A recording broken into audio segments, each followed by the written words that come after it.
Today we are going to discuss about exceptional handling concept. Okay, so in this program, the problem is that is the question have been given us write a program to implement the concept of exception handling.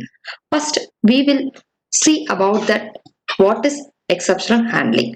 That is any unwanted or unexpected event that disturbs the normal flow of execution of a program, then that is called an exception. What is that? Any unwanted or unexpected event that disturbs the normal flow of the execution. This is called the exception. So here to handle the exception.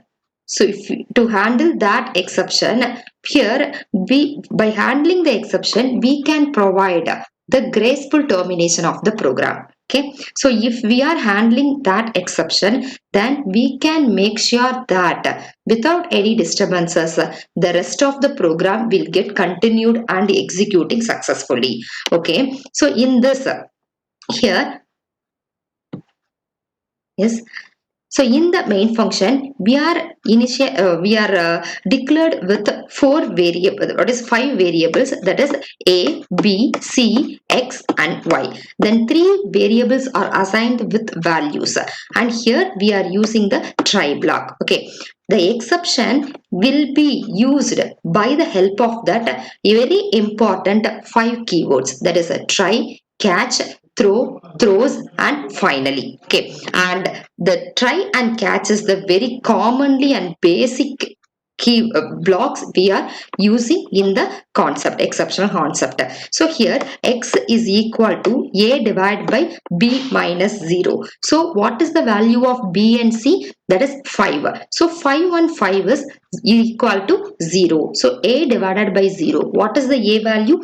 10 is the a value. So 10 divided by 0. So any number divided by 0 will not happen. So here the exception is happening. So how to handle the exception? Okay. So usually we are having the try block and the catch block to handle the exception. In try block, what we are giving? We are giving the risky code. What is called the risky code? So any code, any implementation part, we are having a doubtful, that is this may can throw some error. So this will be disturb the flow of the program. So by the doubtful cases, doubtful codings, and if any risky codings we are having, that risky code will be given inside the block called the try block. All the try block will be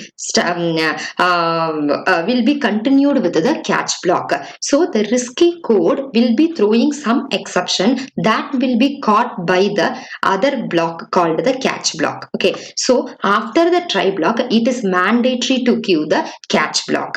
Okay, yes. So in the catch block, what will be given? The handling code of the try block will be given in the catch block. So here the risky code will be managed with the try block, and the handling code. What is the handling code? What is the exception happening in coming from the try block?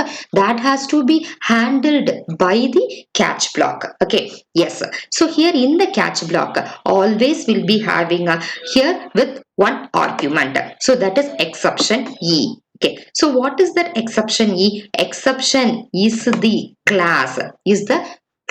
Exception is the class, and that will be followed by one variable. Okay, that variable is a user defined variable, and we are printing that variable. So what usually the variable will be having? The risky code which is given in the try block will be giving some problem. That problem will be handled by the catch block, and what type of problem will be stored in the variable which is given as an argument in the catch method. Okay, catch method, here it is having E, that E will be printing here. And another simple code have been given here. Y is equal to A divided by B plus C.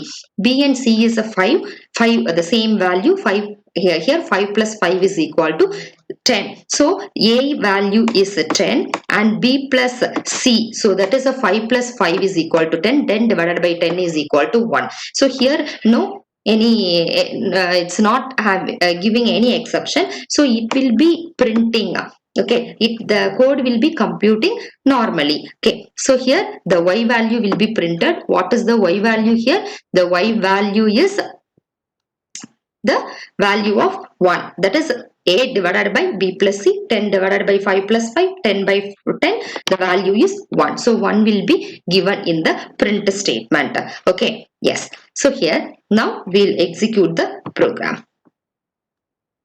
So here in this, if the X value is throwing some exception, that will be caught by the catch block, and the catch block will be storing what type of exception. What type of exception it will come? Divide by 0. Okay, divide by 0 will be throwing as a exception. We will execute and see the output. Yes, so what is this? Java.lang.arithmetic exception. So lang is a package, language is a package, under that arithmetic exception is a class. So it is throwing that exception, and arithmetic exception will be happened because of the arithmetic operators. So arithmetic operators are plus, minus, divide, modulus, multiplication, or. So exactly under the arithmetic operation, what type of arithmetic error it is? It is a divide by 0 error. So actually the divide by 0 error is the value that will be stored. So divide by 0 is the value. So this value will be stored in which variable?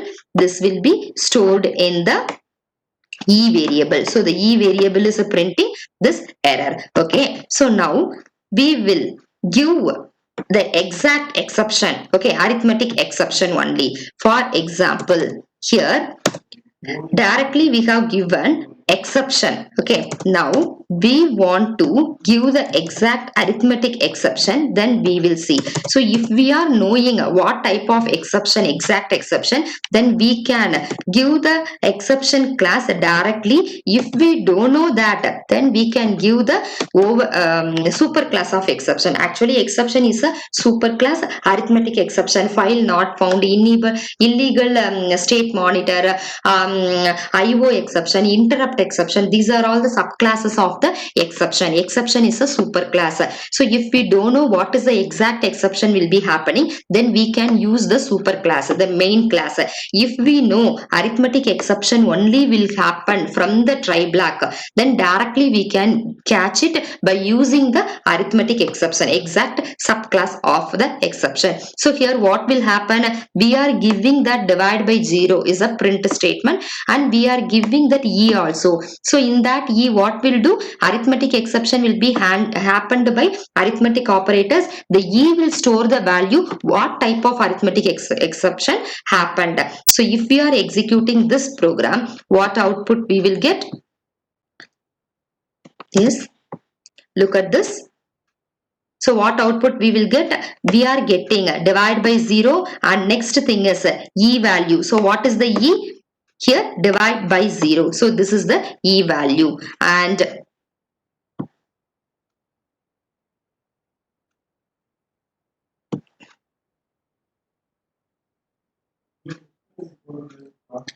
yes, okay.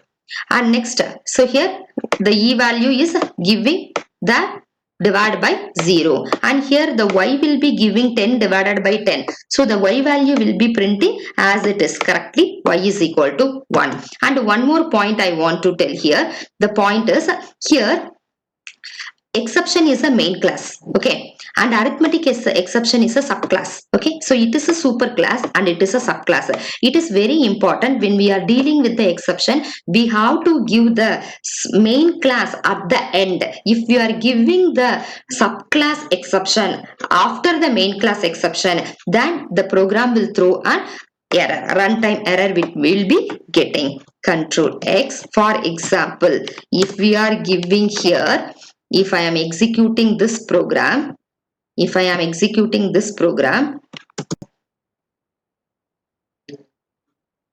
one one second. So after this main class, if we are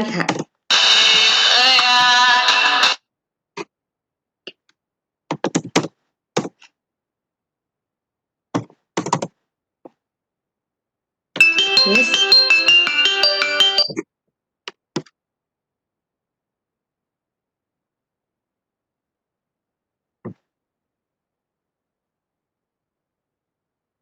yes. So two catch blocks will not be handled here. It will throw the exception.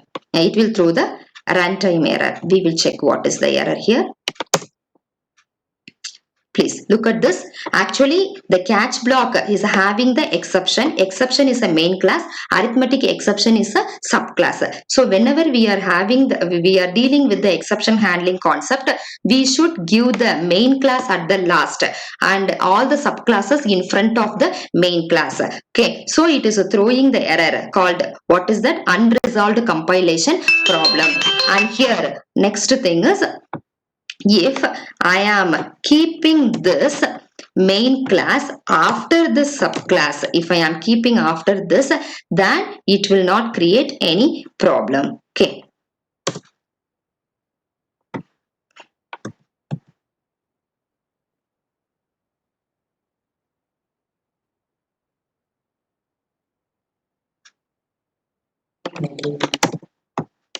Now I am keeping the main class at the, yes, at the last catch block. Okay, I am keeping the subclass at the front. So in this case, we will not get any runtime exception. Okay, so this is very important to note down. What are the exceptions should be come at the first and what should come at the last. Thank you.